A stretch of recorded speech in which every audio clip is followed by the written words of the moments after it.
Erinya Kabule Emmanuel Kabula Soke nga yenza abaddayisewo nga chairman w'abavubuka owa youth ngenda kusooka okwebaza Mr. Muzula olw'omulimu gwakoze mu Gomba okujja opposition egomba nga ayingiza abavubuka mu NRM.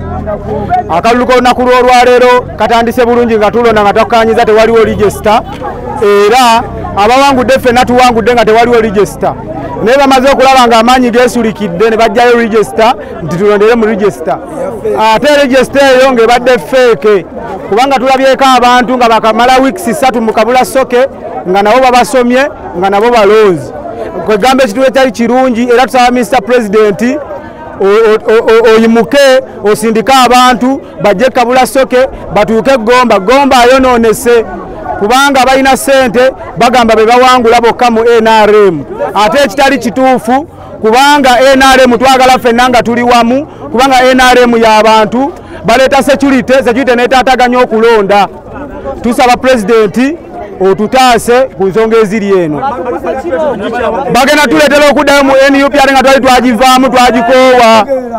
Twakowa opposition ne tusaba tujje mu NRM. Naye ate NRM gye tuzze tula mulimu bya kiyaye. Baleeta register eziri fake. President bakukyayisizza Gomba.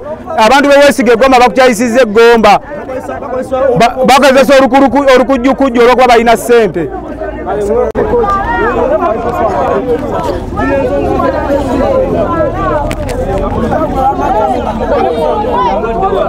Erinnya nze Suna Adam ndi mutuuze w'e Kabula Soke era ndi muzaale w'e Kabula Soke. Mu Gomba yonna nsuubira mu bavubuka bonna abali mu Gomba nze muvubuka nzekka eyekkiriza nti ndi muwagizi w'NRM.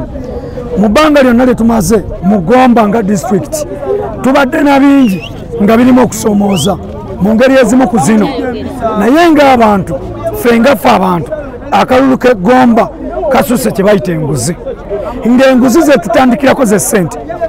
Bw'oŋŋamba oti akalulu kero si 1 NRM ng'aba NRM ffe ffennyini ffe abeekuba bwe tumaliriza okuva mu bawagizi n'essene ne zeekuba.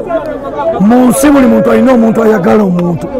Mwami Muzula Moses bakandensi babadde babiri, Mariam Nalweyiso ne Muzula Moses, naye okuva lwe twatandise nga balondera mu mugongo opposition yonna bwe tukyogera bwe twagisinza amaanyi.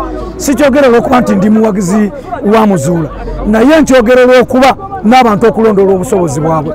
Muzula Moses akalulu k'e Gomba ndowooza konna ku kyendowooza mu byonna mu Gomba district ke kakyasinza okuba mu akamaanyi mu Kabula Soke.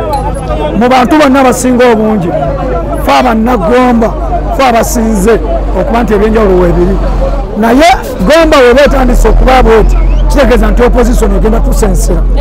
Abagomba nga ffe twetandise okwekuba ate olwo aba opposition bagenda kukola batya. Basaba ne bannyabo mukkirize twagale tugaane, tukkirize twagale tugaane. NRM ebadde ekomyewo Gomba nga NRM era tukyaliwo so kulwa Katonda n'ensi akalu kayiise tukaddamu enkya.